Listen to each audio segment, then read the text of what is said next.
Okay, so first of all, good afternoon, everyone.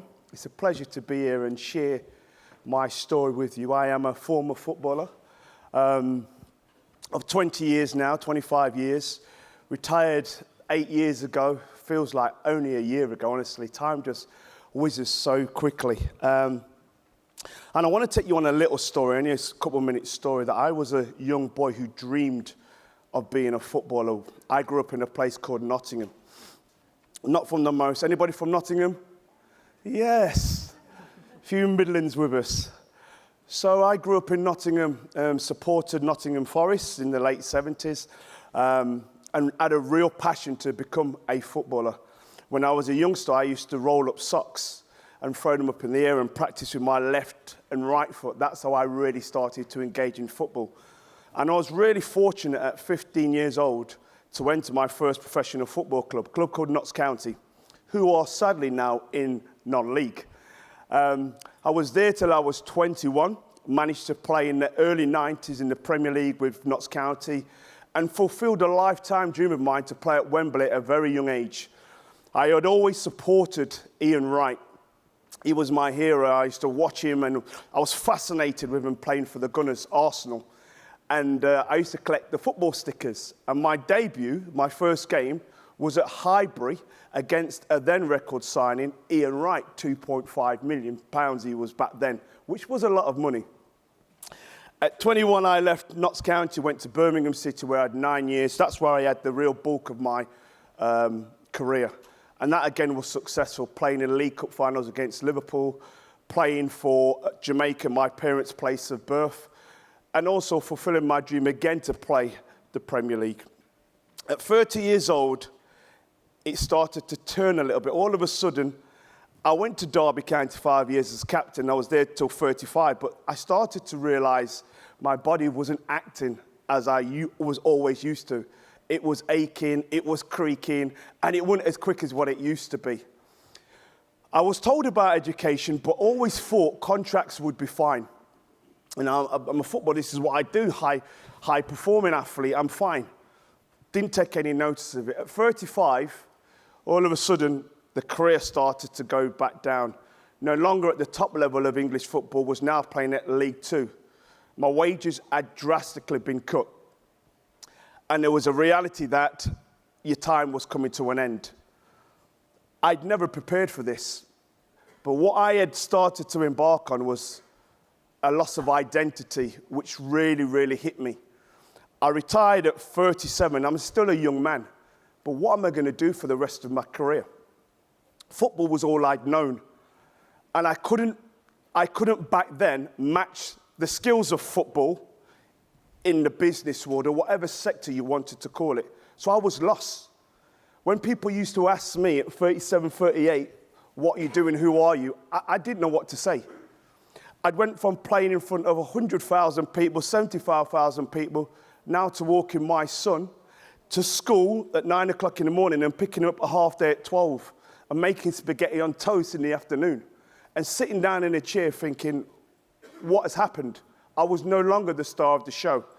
And that really started to have significant impact on my mental health and well-being because I'd lost my identity. It was pretty much like, and I always say to the current players now, it was like having a divorce without me agreeing to divorce. It was just ripped away from me. So all of a sudden now, there's no earnings coming in. I have no identity.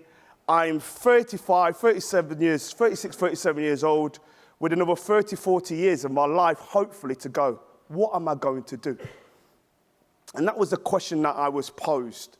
And it took me a year and a half to really, really come to that.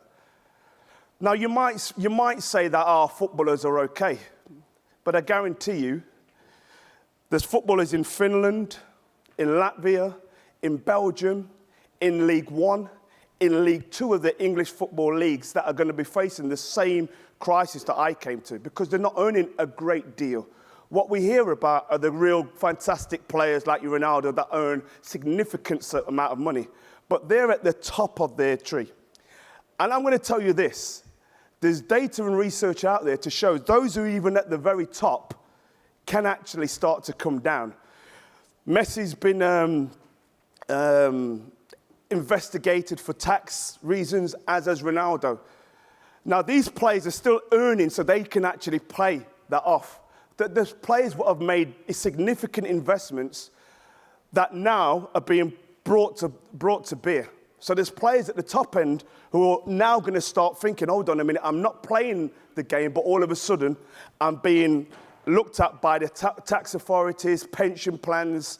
And these guys were only playing football, but were illegally sold certain things that now are coming to bear. So this part, what Thomas is going to talk about, for me is vitally important about the education side of being a footballer, but also the plans that other institutions like UEFA have.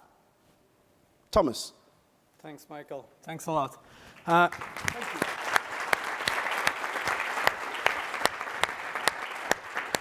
Well, we've been told to make this session as interactive as possible. So now this is a moment of interaction. I just would like you to take 1 minute to discuss maybe with your colleagues what you learned from this story. Did it change your perspective of maybe the image you have as being a professional football player? Just take 1 minute to maybe discuss with your colleagues what you learned from Michael. All right. Okay, time's up. So, Michael brought you hopefully with this story. I'll try to bring you in my story. It's a bit more a corporate story.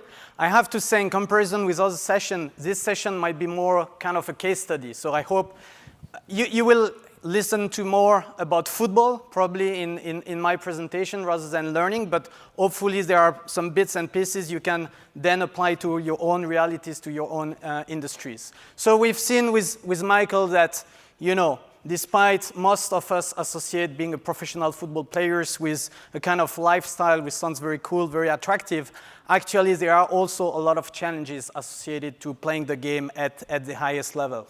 First news, we're not going to solve the problem. This is not the purpose of the app. This is not the purpose of the presentation. We have not a magic stick where we can suddenly make things much better.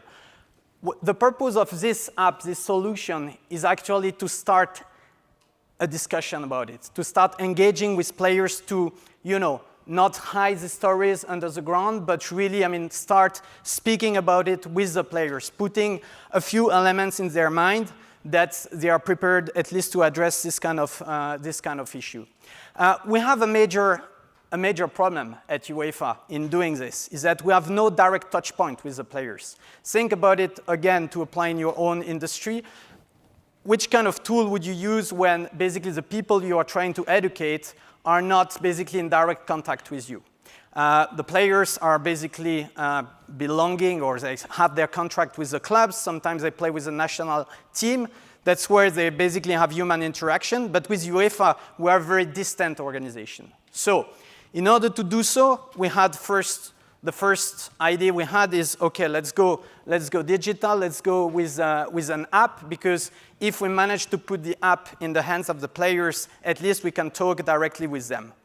But today I'm going really to focus on this digital app and the stories we are trying to tell to the players through the app. But actually an important part of the initiative is what Michael just did.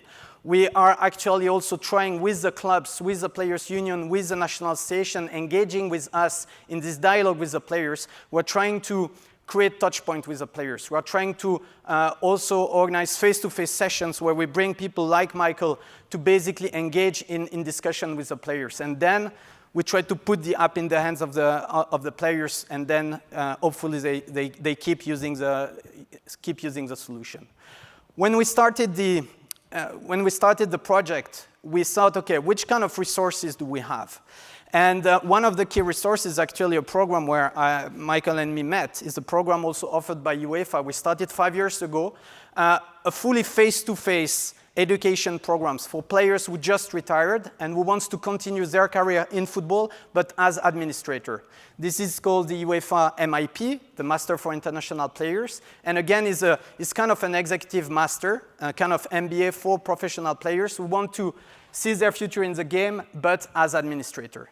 And through this program, we really built trust, I would say, between UEFA and with the players. And we could ask the players who did this program, this is basically the new challenge we want to do. We want to address people who are still playing in the games. Can you help us? Can you tell us your stories that we can put into the application? And this is actually what we did.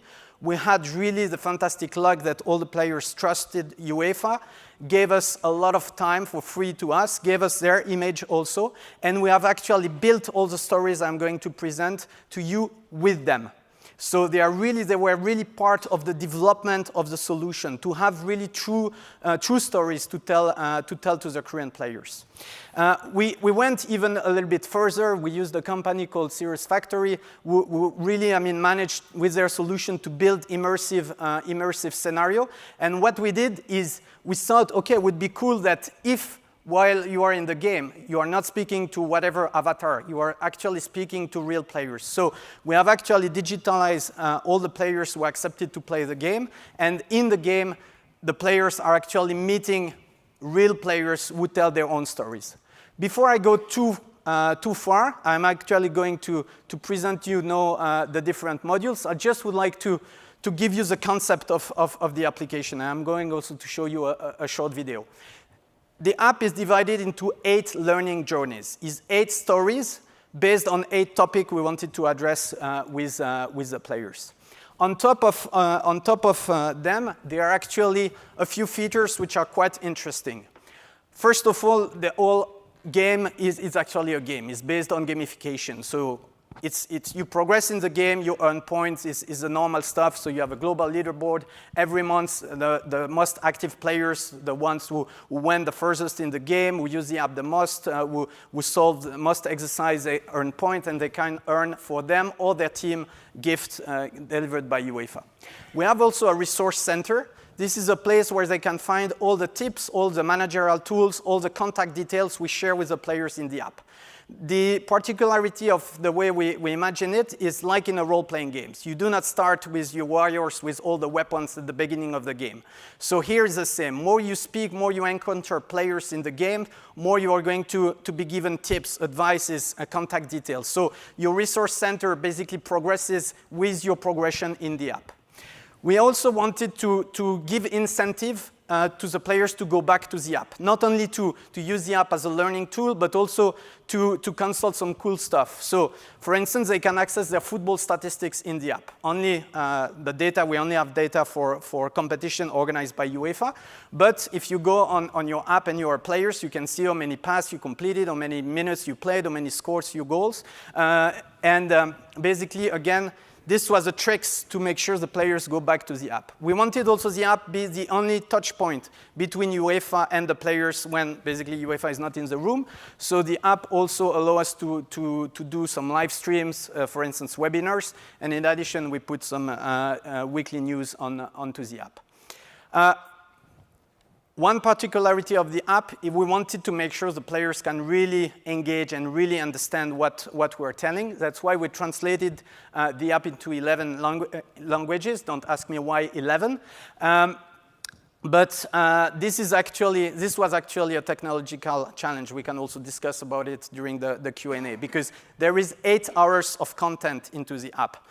So I don't know, I think it's kind of 50 actors per languages we had to have to basically build it.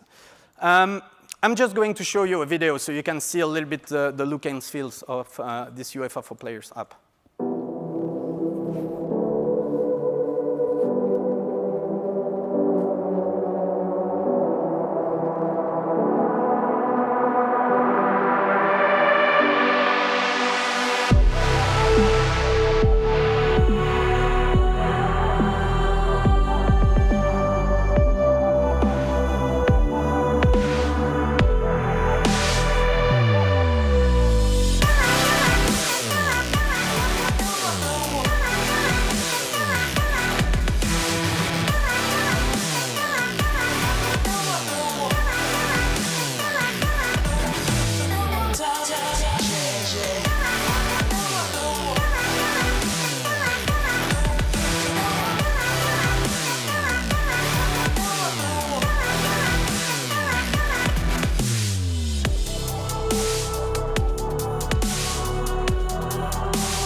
right. This is how the app looks like. You have actually received some flyers, so you can actually download the app and start playing.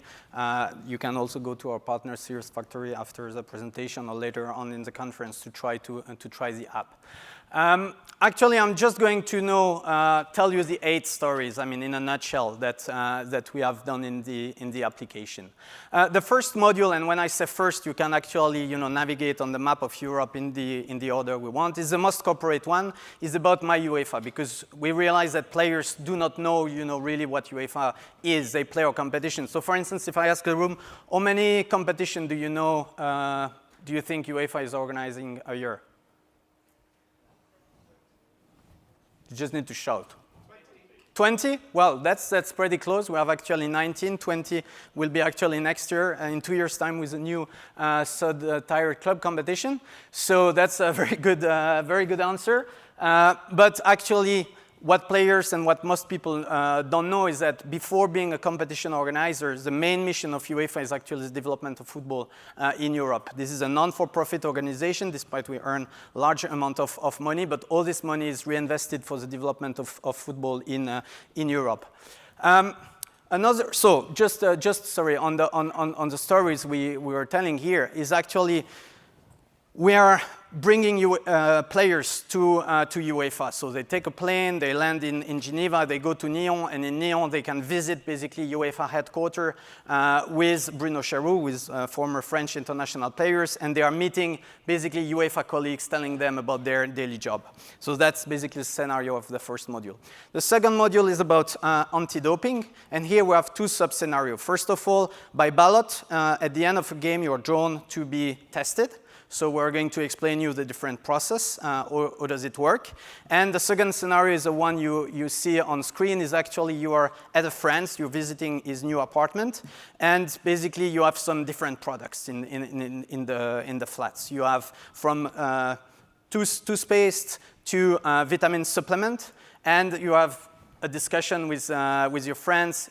Can he take this without any risk of being controlled positive? And if you have doubts, you can call a doctor. Why we do it? Because in football, I'm not saying there is no doping in football, but most of the case is about unintentional doping. And actually, if you're not aware about it, you should as a players, because you risk a ban of up to 2 years. So it's better if you know about the risk you take when you take this or this medicine, for instance, or this vitamin supplement. Third module, probably the most sensitive of the whole game, is about integrity, is about match fixing. Unfortunately, this is a reality in football, especially in lower leagues, where players do not have huge salary. Sometimes they are approached by people trying to fix games, right? How does it work? Okay, I'm going to give you X amount of money if you and probably some of your partners are not giving your best during the game, okay? So what is important for us to tell the people is that, first of all, we want to make sure players recognize when they are approached, that they can obviously reject it, but also very importantly, that they know how to report it, that they know that there are structures where they can talk about being approached, and that basically the competent governing bodies, the competent authorities are going to deal with the problem. Another module is about My Game. Here we're bringing the players with Nuno Gomes, former Portuguese international, in a VAR room. We are not going to have a debate on VAR, I hope, today. But what is the idea here is that we put the players in the shoes of the referee. We show them some footage of games, and the players have to say if it's an offense or not. And if it's an offense, why is it an offense? Why we did it? For 2 reasons. First of all, we wanted into the app to have something a little bit more engaging, a little bit more closer to the reality, the day-to-day reality of the players. Second reason is actually, and this was a discovery for me, a lot of players are actually not really expert in the laws of the game. And this is why there are sometimes a lot of controversy on the pitch. So this is something we've discussed a lot with players and referee. There is a lack of education of players about the actual law of the game and some complexities in the laws. we have a very important module about my second career. Here's the story: is you fly to Nikos Dabizas, a former Greek international player, European champion, in Athens. And Nikos is celebrating his retirement with actually two friends of him in real life, but also in the app, Bianca Rek and Sebastian Kehl. And basically, you are engaged in discussion with Nikos and his friends about what he has done correctly or what he could have done better to prepare for his second career. Another one is about my image, and this is an important one. We're flying the players to Monaco. Do you know why in this scenario? Why Monaco? What happened in Monaco once a year? Sorry? Tax item? No. Could be. We have an important event as UEFA every year in Monaco. This is a draw of the group stage of Champions League and Europa League. So a lot of media are there, and basically this is basically the background of the scenario where we tell players, okay, you will hold the press conference, and this is how you should, or I mean a few tricks about how to hold an interview or to behave on social media. Let me use just this scenario to bring your attention to one point. The risk, the danger when you do kind of an education app like we do is only to insist on the negatives. Don't do it, this is dangerous, you're going to ruin your career and so on. But actually, we should, if we want the story to be powerful, also show the opportunities to the players, show to the opportunities to the learners. So here, I'm not saying that everyone can be Ronaldo, but just a few interesting figures here. The New York Times, USA Today, the Wall Street Journal, three important media. This is a number of cumulated followers they have on three social media platforms. Cristiano Ronaldo alone, look at the figures, so is nearly 20 times more followers on Instagram, for instance. Just one player alone. I'm not, again, saying that all players are Cristiano Ronaldo, but if you think about opportunities players have to communicate, to sell their image to brands, this is actually quite a powerful figures to speak about. My finance, Michael touched a little bit about players being in financial difficulties. Here's a scenario. You fly to Germany, to Frankfurt, and Simon Rolfes, and you are visiting basically the financial district. You meet a few financial experts, and you're discussing about how you could build yourself a financial sustainable future. Why is it an important module? Look at this appalling statistics. 40% of professional football players in Europe are in very deep financial troubles within 5 years after retirement. Again, you have two solutions. If you are at UEFA, you say everything is perfect and wonderful, or to try, I would say not to tackle completely the problem, but at least to engage, to show these figures and start a discussion with the players and with the respective structures. Finally, final module is about my social fair play. Again, a module insisting on the positive and not the negative, to say basically, you as a players, you can also be a role model outside of the game, outside of the pitch. And here we take a few examples. For instance, Juan Mata, who is playing for Manchester United, who decided that 1% of his salary every month is going to give to a charity. But the good things with Juan is he's not doing this alone. He has managed to convince a lot of people to do the same. So he is now, I would say, him as a player is also changing society for good. This is actually nearly the end of my presentation. Before I conclude, I told you this presentation was probably more about football rather than about learning, but I hope it was still interesting. I just would like you maybe to write down or to discuss with your table as you want, maybe a few learnings you have or already to prepare questions. Again, 1 minute to discuss about your table. Is there anything what you have learned from Michael and myself that you can apply in your own reality? Just 1 minute to do it. We'll have 5 minutes for questions before you finished. We've got 5 minutes, so once they've done that, we'll give a little time for you to ask questions to yourself and Michael, and then we'll move on. Should we do Rob? Sorry.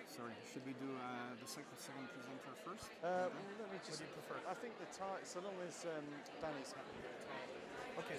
Because I have like maybe 2 minutes more, and then it's over. Yeah. Well, that still leaves a few minutes. So, Danny, how much time do you want for your bit? So, how much? Well, you can have 35 minutes.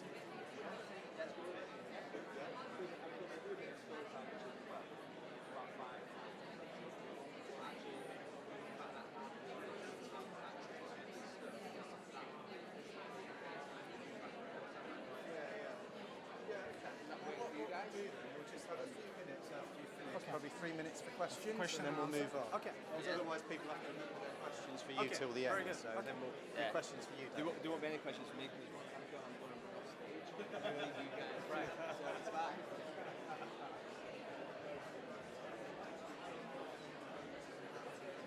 All right. So, time's up.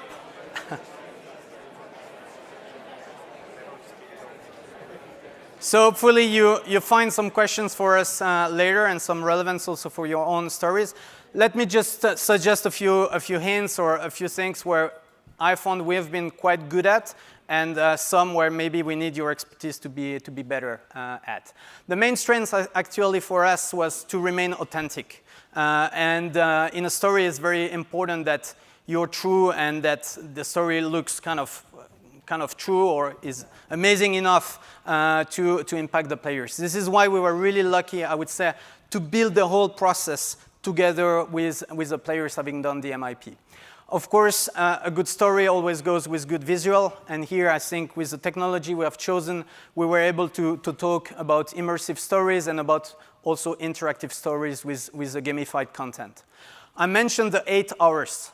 Fortunately, we are not expecting that everyone goes and play for 8 hours in a row. Actually, it's the opposite. We slice the content in a lot of little bits that the players who are on the bus, for instance, or on the go, can use just the app for 5 minutes and learn something new every day. So this was at least the approach we have taken.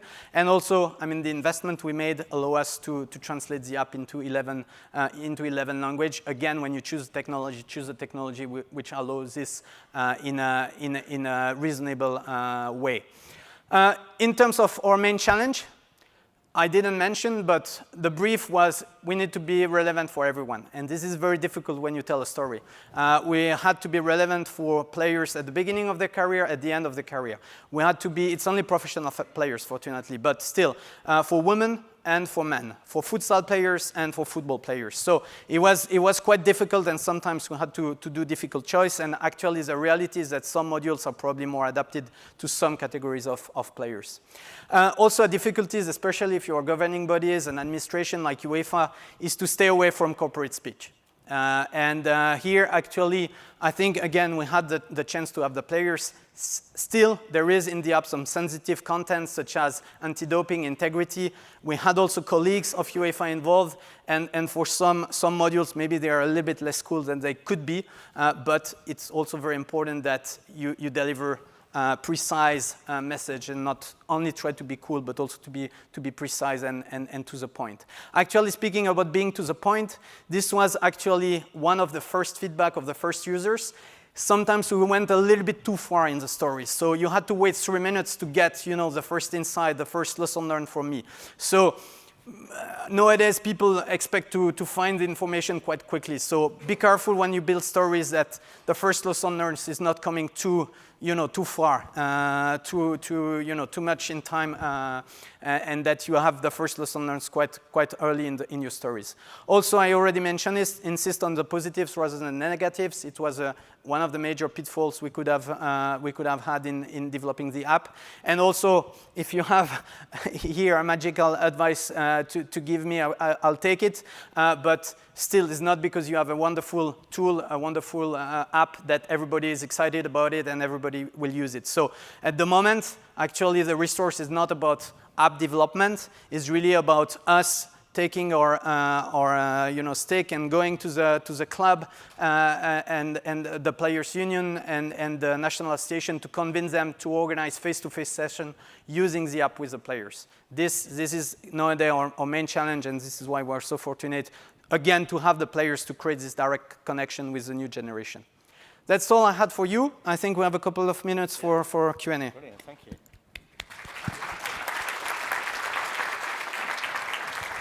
So, I mean, really wonderful case study there. I mean, the production value on this, I think, is beautiful. It's really nicely done. But there's lots that you can take away from this and do on a much lower budget as well. I love the fact that, it's genuine, authentic stories from people that your audience identify with. You also understood your audience at depth, so you use techniques there to engage with, use competition, for example, gamification, with an audience that you know are going to be naturally competitive. So lots we can take away there. So we've got just a couple of minutes for questions. Are there any burning questions anybody would like to ask? A lady there. Yeah, my question is, why did you digitalize the people instead of taking videos of the actual people and really have this feeling that the people have the actual player in front of them? Well, that's a good question. The idea was to remain in the games, not to, like the whole games was based on this kind of animation stuff. And our feeling was, there are actually a few videos, but not interviews of people. There are also other kind of videos, but we wanted to immerse also, the conversation into the game, not to have videos as a distraction. We wanted to remain, like that the players are actually moving and interacting in the environment we have chosen, and that the technology allowed. Can you do that in a normal environment? Well, the thing is, like, you haven't seen completely. I mean, you will understand better when you see the game, but you can actually go from one sequence to another. And I mean, with video, you have also the questions of how much data you can put on the app. It would have been a completely different approach, I would say. And again, we decided to digitalize the players to have a fit with the background, with the technology we had, and let's say, discussion with the players. So just quick time for one more. Thanks. A lot of the stories on this seem very, very situational. How are you also connecting, and linking back to Michael's example at the very beginning, how are you connecting on an emotional level in terms of the feelings that are being generated from the scenarios that you're posing? Well, that's again, a very good question. I'm not too sure we kind of master it, but the point is you speak to real people who tell their story. So this is the first way of trying to be genuine, trying to be authentic. We try also when we have, but the difficulties we had is, okay, financial data, we have one statistics. Is it a solid statistic proven by a lot of scientific studies? Not.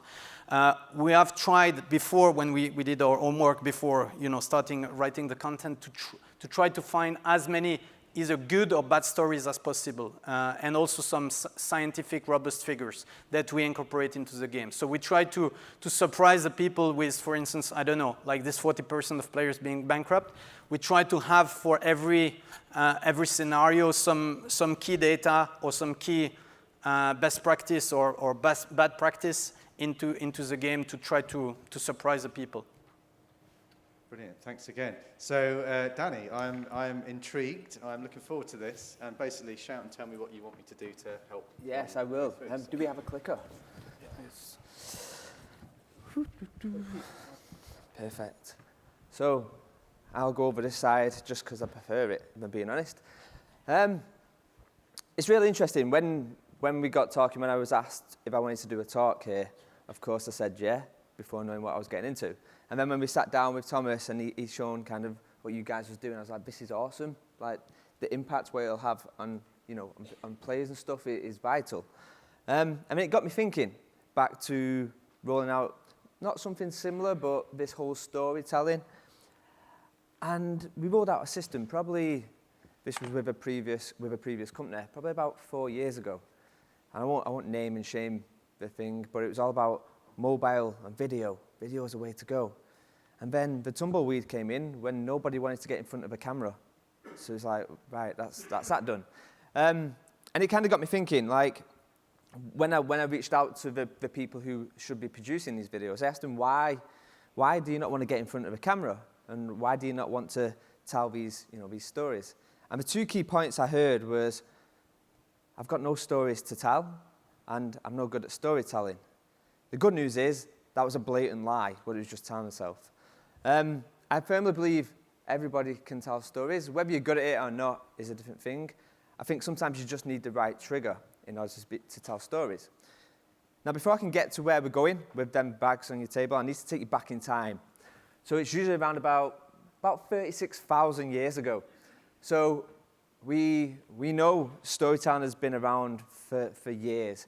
And in the Chauvet Caves in France, there's pictures of telling stories of men and women fighting giant beasts, which were rhinos and whatnot. So storytelling is always there. How we do it is very, very differently.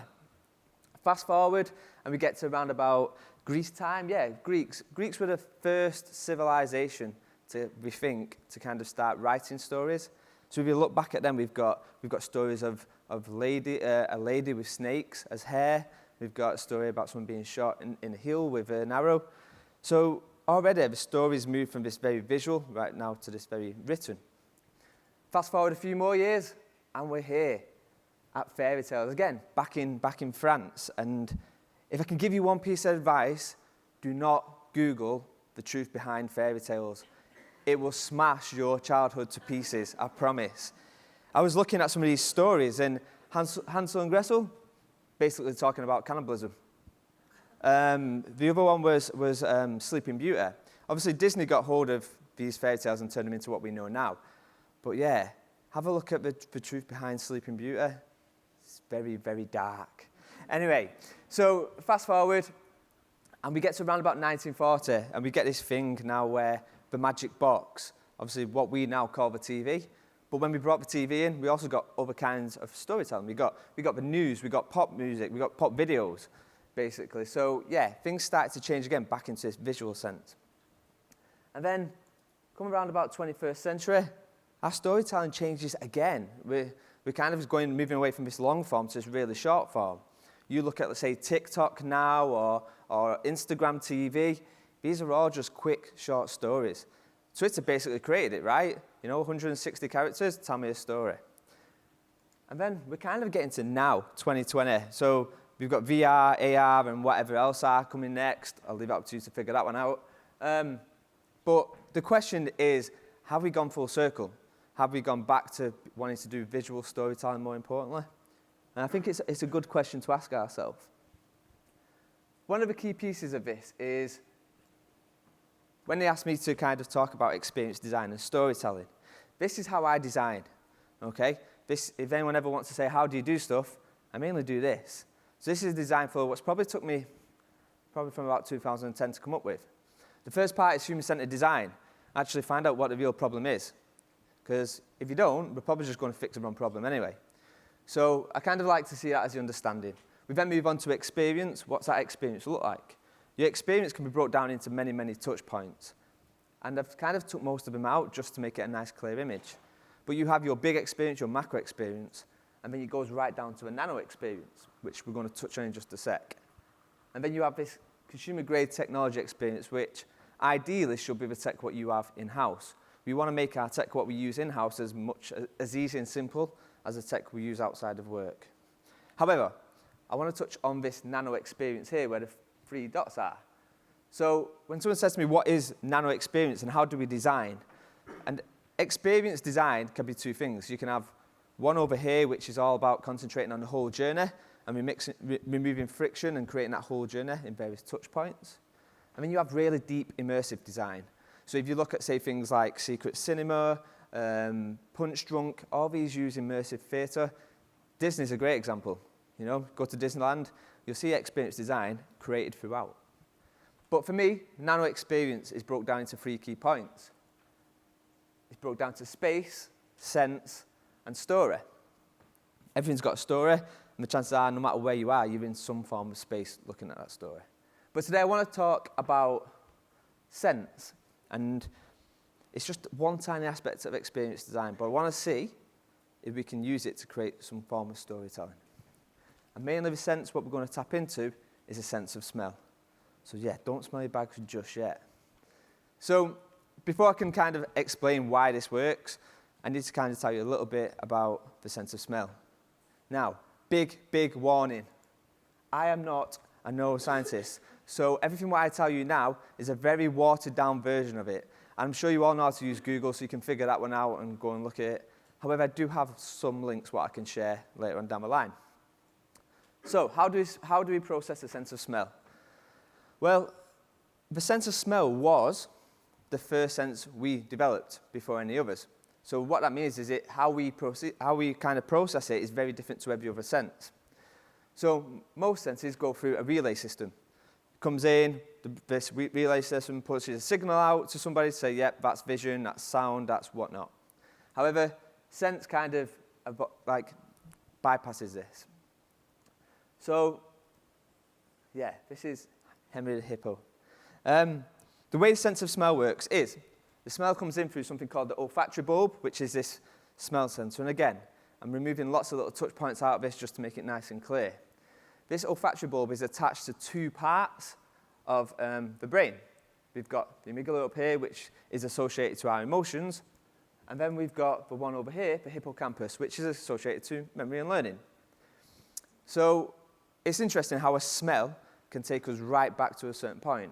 Like I can smell something like coal fire, and it will naturally take me back to me being a little child and being at my grand's, and the street would smell. I can picture it. Like it was a misty day, it was kind of, a little bit damp, and it takes me right back. And we know smell can do this, and we think it's something to do with this loop. Now, there's also a study which says, actually, there's a link between people losing a sense of smell and dementia. And we've started to look at that and go, actually, why is it the smell starts to change and then this memory pattern happens? But again, I'll let you have a Google of that later on. So, a key point to highlight is companies have been manipulating our sense of smell for years. Like, you might be aware, you might not. Some of these are the key points. Some of these are the key companies who do that. Nespresso at the top, you go into their boutique, not their shop, their boutique, which is quite cool. I kind of like it. And instantly, you're wined and dined, and the smell of coffee is happening and whatever else. You've got B&Q. IKEA is a great one. So if you ever go into IKEA, I'm assuming you all do, you'll go into, say, the bathroom area, like where they're selling all the sinks and stuff, and instantly your sound gets tapped. You'll hear running taps. You'll hear the shower on. You'll then start being hit with senses of smell, like fresh mint and whatever else. This is all by design, because you'll start having an internal story to yourself saying, oh my days, that shower will look amazing in my bathroom. Won't fit in, but it'll look amazing. So it's interesting how we've kind of started to manipulate this. And again, Alton Towers, how they design experiences is amazing. So you think the experience starts when you get onto the ride and you go for the ride, but actually the experience started way before, and they use sense of smell. There's a ride, what they have at the moment, which is meant to be built on the perception of is created out of wood. So when you're queuing up, they have a burning wood smell to kind of start triggering that. Just that experience has started way before you even get on it. So what I want to do is, I want to find out what your story is. So in front of you, there should be 6 bags. People at the back, I'm sorry, you came late, it's your own fault. People at the front down here, so you should have 6 bags. People at the back, I want you to get involved as much as possible, so you may need to just come and have a wander. There's a dark bag, a dark brown one. Inside this bag is coffee, okay? This is like your Penzic cleanse, if you like. Between each smell, have a smell of the brown bag, because that'll clear the smell. And all I want you to do is have a sniff of the bag, and then using a pen and sticky notes, tell me not what that smell is, but where that smell takes you to, okay? So I don't want you to tell me, oh, this is bleach. None of them are bleach. But, so this is, But I want you to see where this takes you back to. All I want you to do is just write it down and just have a conversation with your friends. So there's 6 smells. I'll give you about 10 minutes, and then I'll come back to you. Go for it. Perhaps after that, we can get them to move some of the smell bags back, so some Yeah. of the other people can. Yeah, it's a good show. While you're going through the rest of it. Yeah? Okay. Is my mic still on? It's not. We could share that. We could share it now, actually. They turn the mic back on. I'll say, start moving them backwards. Yeah? Okay, yeah, cool.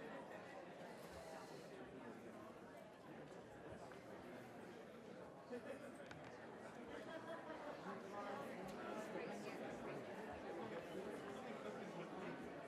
okay?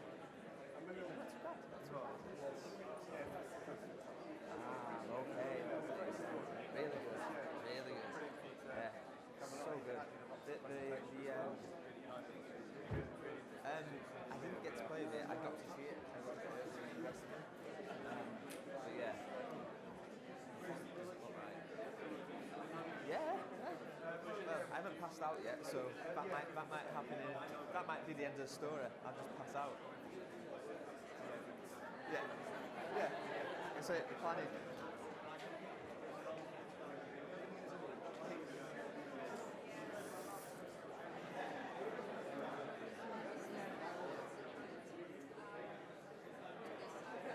Really open the bag, really stick your nose in, get a good whiff. Don't be afraid to open the bag, guys. Really stick your nose in, have a good sniff of that. Open the bag, guys. Stick your nose right in. Don't be worried.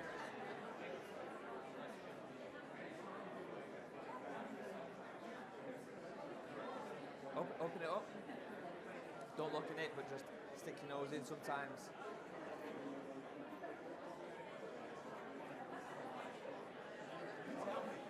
Yeah? Write it down. Do it. Yes. Could be rubber. Remember, we're not guessing what it is, it's where it takes you. How are we doing? Yeah? Don't be afraid to open the bags. Really stick your nose in, have a smell.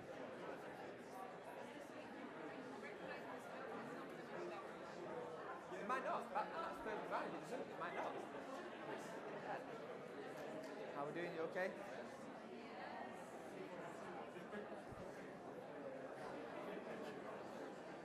How are we doing?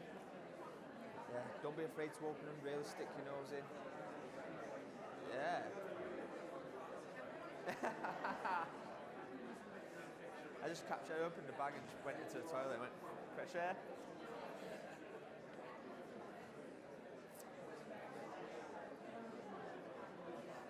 Really open it up if you can. Ned, open it up, really stick your nose in.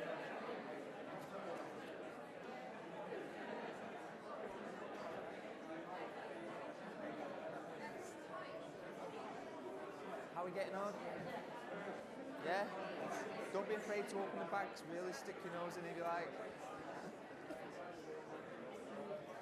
How are we doing? Yeah? Does it not? Did it? Let me have a look what's in there. Yeah, so it's quite strong at the start and then fades down. So I know what this one is. So there's two smells which I'm hoping men will align to more and women will align to another one more. But it might not.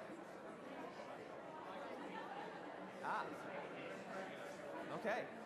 So remember, it's not guessing what the product, what the thing is, and where it takes you. But good observe. How are we getting on? Anything? Nothing? Yeah, but so you'll just have to, live life on the edge and hope for the best.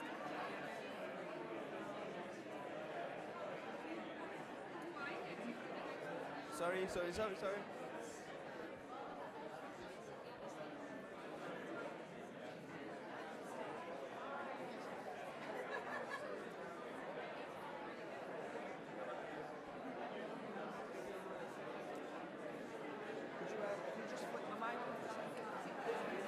Yeah. So people, if you finish with the bags at the front, let them go to the back. So pass them to the back for bags once you've done with them. Cheers, thank you.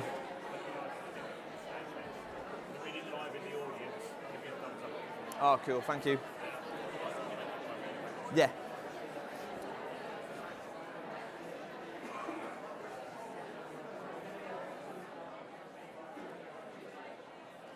How are we doing? All good? Yeah? Stick your nose in, it's bleach. No, it's not bleach, I'm joking. So, yeah. Yes, Mike. Nice to meet you in real life. Yeah? Yeah, this is good. This is good news. Hopefully you'll get to, the bags will make their way to you, hopefully. So I got told just to make enough for 10 tables. So I was like, it is what it is, I guess. Hopefully. I'm going to pass out at the end, and then, no, I'm joking, I'm not. Could do though, that might be the big mic drop moment.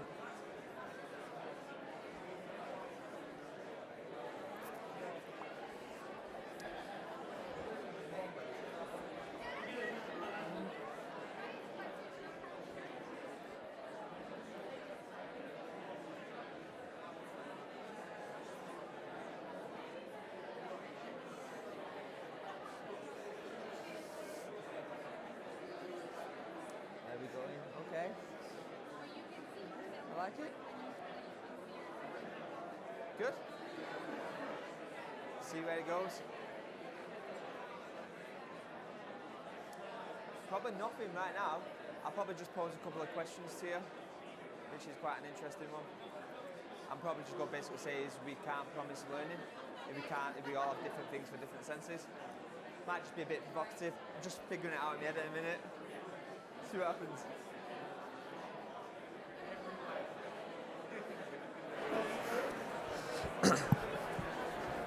Okay, people, how are we doing at the back? Have the bags reached you? Thumbs up or thumbs down? The people at the back? Nick, have you had the bags? Have they reached you yet? The little bags, what are going around, can you see them? Have they come to you? Should we say yeah? Okay, cool. The good news is I'm not going to carry these home to Manchester, so take them with you. Probably certain flavours than others. So the question for me is, when we talk about storytelling, I firmly believe everyone can tell stories. Sometimes you just need the right trigger in order to tell the story.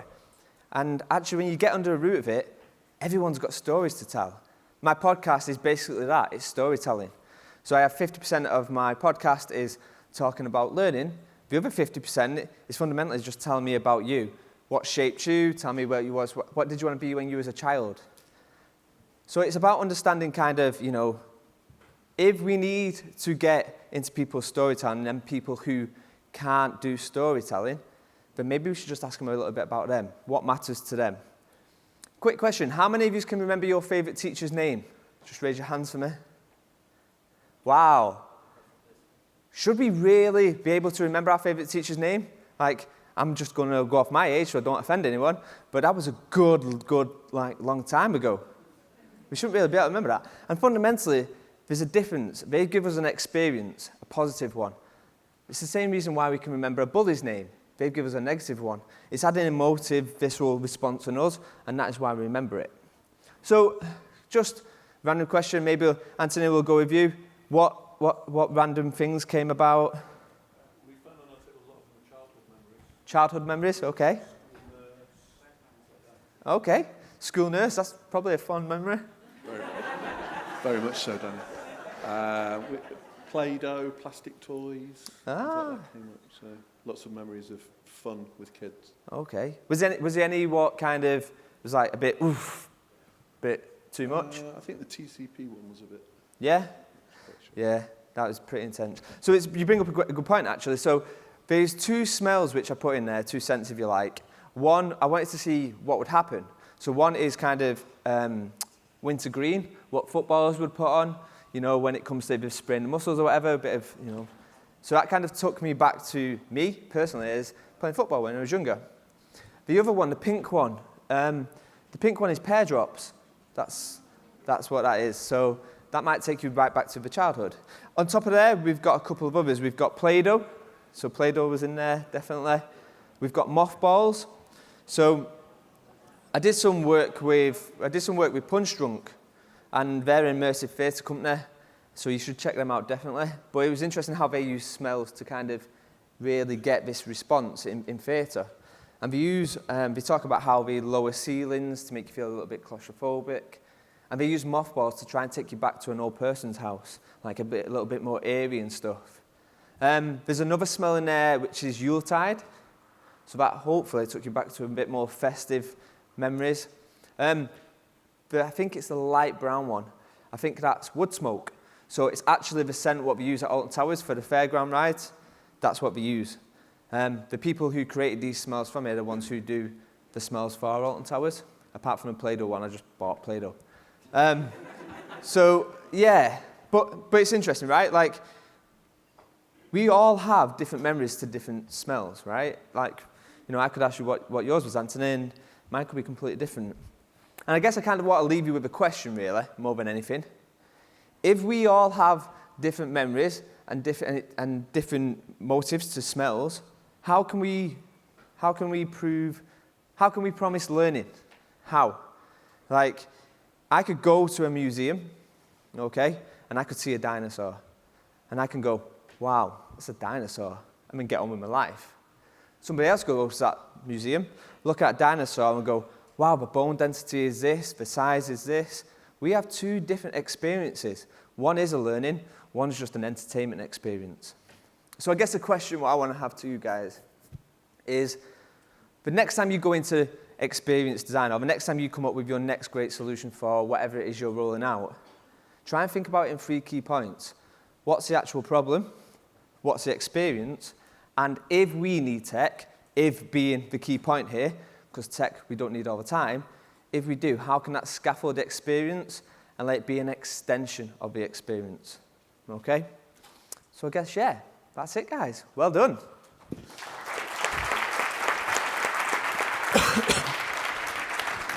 Brilliant, thank you, Danny. I mean, that's certainly the most unusual activity that I've experienced at one of these, and brilliant as well. I really enjoyed that. So we've got time for a few questions. So any questions anyone would like to ask to either of our speakers? I was just curious to find out how you overcome the challenge of translation for the app, and whether you had to get lots of dubbing done or subtitling, or if there was any content that didn't work across languages or across culture. So again, we don't have a super sound here, so I hope I got the question about the translation. What was the process, correct? So I think here it's very important to have a clear process in place before you do it. So we used internal UEFA translator to do, let's say, the basic languages, and we used external. There was a whole process about, checking and so on. And once we had the content validated and the translation validated, then we went to the studio. And again, per language, it was about 10 actors. So it was, and some were able to do different characters. So there was, I said 40 before, but actually more actors involved. So it was a whole stuff. But we wanted really, I mean, here obviously I could not demonstrate the sounds, but all the characters are actually speaking. So it's subtitled for, I mean, like it is the case now with most video online, but you hear actually the players speaking.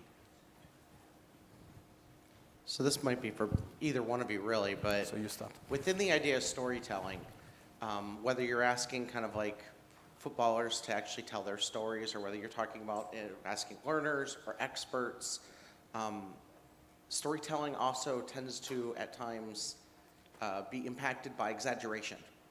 How are you kind of counteracting that or bringing that back to get to the right level of authenticity? So it depends what story you're telling, I guess. If I'm telling a story to, say, children, go big or go home. I think you're always going to naturally get people always want to sound better than they are, or people always want to do things, and I think that's just part of storytelling, right? Like, especially when we break down a story, the most simplest stories what have stood the test of time tend to be the ones which are remembered. I can remember a horror story which my mum told me when I was about 8. Yeah, I still remember that now. And the end result was a guy was on a roof with a knife holding a head. I still remember that now. I'm like 36. But it was a really simple story. And I think, one of the things probably, whether you're using video as an app to create storytelling or whatever, the structure's the story, right? Like, you could use something as like a hero's journey, which is a really good structure on how to create good storytelling. I guess it all depends on what you want the output of that story to be. That would probably be my take on it.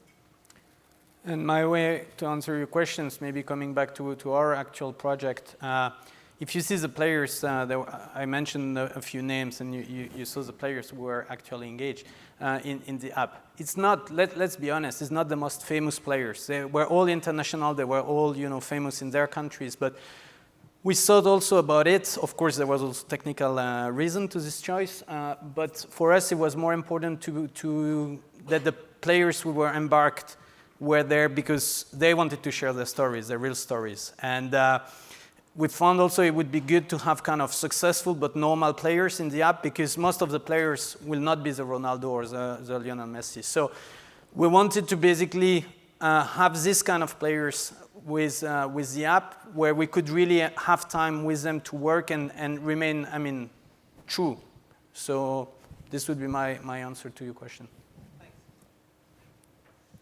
Hi, my question can be for Danny, but also maybe Thomas also. I'm thinking about when you have the goal of have a target group who has different departure points when it comes to your message. So some are maybe quite proficient in that topic, others are at the lower level, but you need to level up everyone to the same level of understanding. So how have you dealt with this difference in departure point in the people that you're addressing with your stories? So I kind of look, whenever I think about a story, I kind of think, stories kind of broke into 3 points, right? You've got your start, your middle, and your end. But actually there's another piece to that story, which is the shareability of it. You know, you can hear a story and then it goes out the window tomorrow. And actually, if you can make it shareable and you want to share one, it's all about simplicity, I think. It depends on the organisation. Again, you know, there's so much context to this. It depends on the business, where the business is at. And actually, for me, storytelling sometimes is just cross-contamination in a lift, you know. For me, storytelling is really good, but it's about getting them people together. Like, you get so much more from situations like this, just telling stories of, you know, for example, maybe you go to another conference and you go, we had this lunatic on stage who was making us smell bags. Like, that's my story down to one sentence, and you share it. Sometimes it's just about not necessarily doing the story, it's creating that space in order for that story to kind of be shared. I'm not sure if that answers your question or not. I try not to swerve questions, but I feel like I might have done there. Sorry. Well, not a lot to add. Actually, with a digital app, I think is kind of, or if you know how to do it, let me know. But it's very difficult. I would say it's more when we have the players in front of us, how do you make sure they pay attention, or do you set the scene? And having guys like Michael, again, coming back to sharing their true stories, the stories basically which appeal to the players because they live the same things, I think is a way we would at least catch the attention. But with an app, it's very difficult to know, except in checking, did they complete the module or not, to know really, did they engage with what we try to tell them. I guess just building on that as well, there's a couple of people in the room. So you've got Nick Welch at the back. Nick, if you raise your hand. And then Barbs Thompson was here. I'm not sure if she's still here now. These people are great at creating stories, storyboards. You know, they're good at really distilling what you want that story to be. So I'd probably say, don't be scared working with someone like a copywriter. Don't be scared working with someone like Nick, who can pretty much really distill down what it is you want from that video or what you want from that story. So yeah, just reach out to other people who aren't necessarily always in L&D. So, I mean, two brilliant sessions there. I really enjoyed the kind of tactical practicalities of the case study. And then, Danny, thank you so much for getting us to engage a sense that I think probably none of us were expecting to engage today in a storytelling session. So, just fantastic. Round of applause for our speakers again. Thank you.